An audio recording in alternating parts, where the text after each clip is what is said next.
You guys know what time it is. We're approaching the end of the show, which means Astro Isha. So I'm going to give you the October look ahead forecast, whatever you want to call it. I would definitely sit by with a pen and paper. Maybe just use your calendar and you can mark certain dates.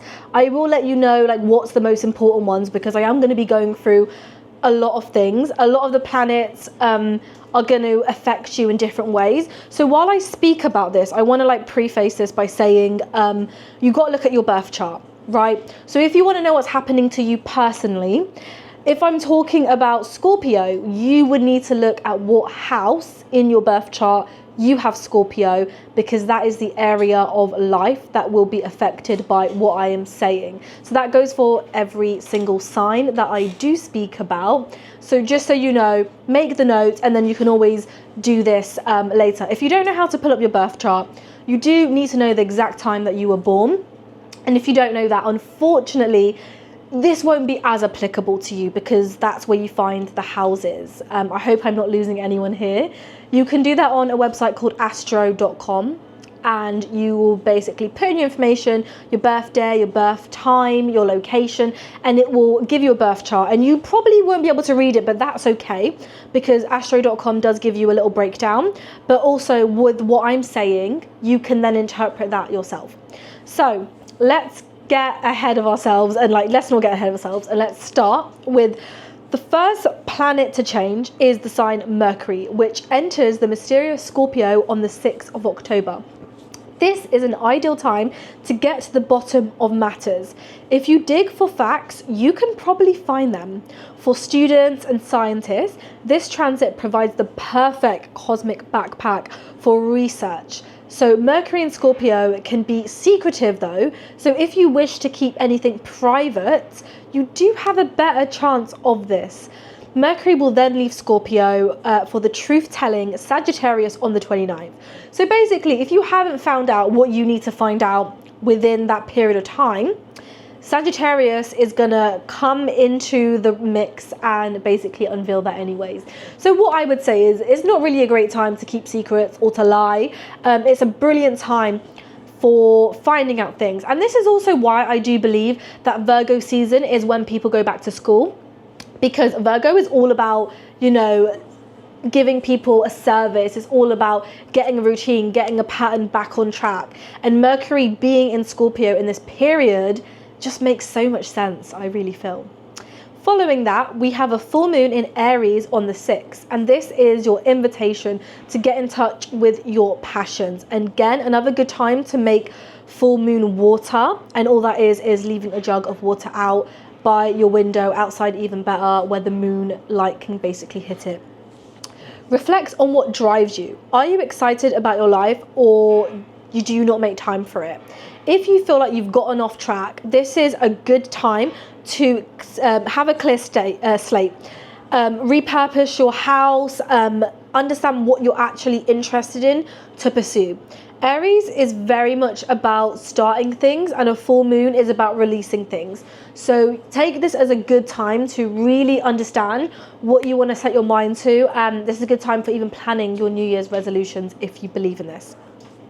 Romance then blossoms with Venus saying goodbye to Libra. Sorry, Venus actually going into Libra on the 13th. So Venus is ruled by Libra. So this is a perfect match. Whining and dining and flirting and reciting poetry.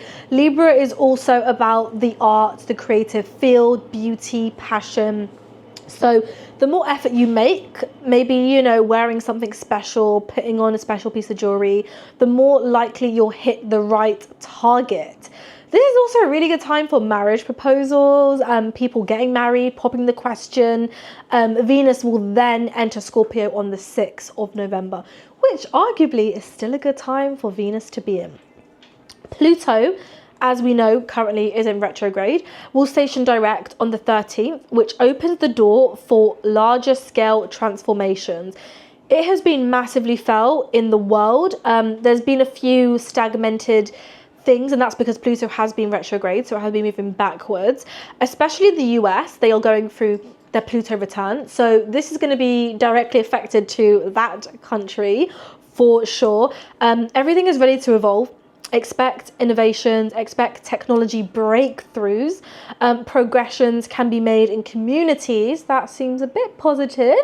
Getting involved in humanitarian organizations or mutual aid groups together, we are better.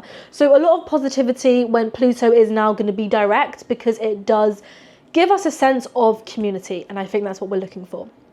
Then the new moon in Libra will happen on the 21st of October, revealing new romantic or artistic opportunities. If an interesting newcomer shows up in your world, you should definitely introduce yourself. For creatives, this is a green light to begin new projects.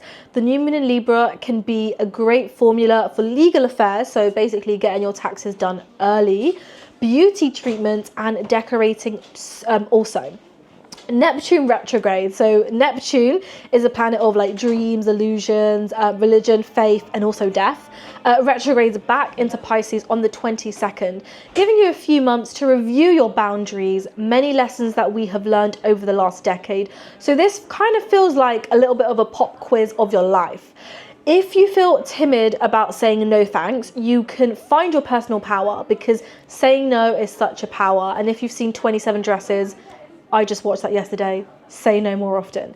Neptune will then return to Aries on January 26th.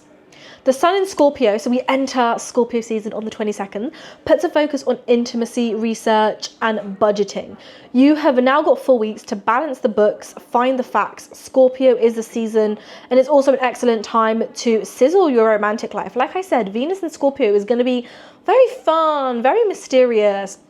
Get them satin sheets out, some candles, and luxury meals to feel your sensual self. And it's also a great time of bonding. The sun will stay in Scorpio until November the 21st. Then truth is going to saunter in when Mercury enters Sagittarius on the 29th. So this is the last transit happening in the month. This is the time to speak your mind, express your honest opinion, say it how it is. However, watch your bluntness, because a little tact goes a long way. Mercury will be back in Scorpio on November 18th due to its retrograde. And you know, this is the most famous retrograde, Mercury retrograde. Everybody has been dreading. This happens 3 times a year. Don't dread it. Do not dread it. I honestly take retrogrades as a time of relaxing peacefulness. You may not see it that way because it is crazy. Technology, emails, contracts, but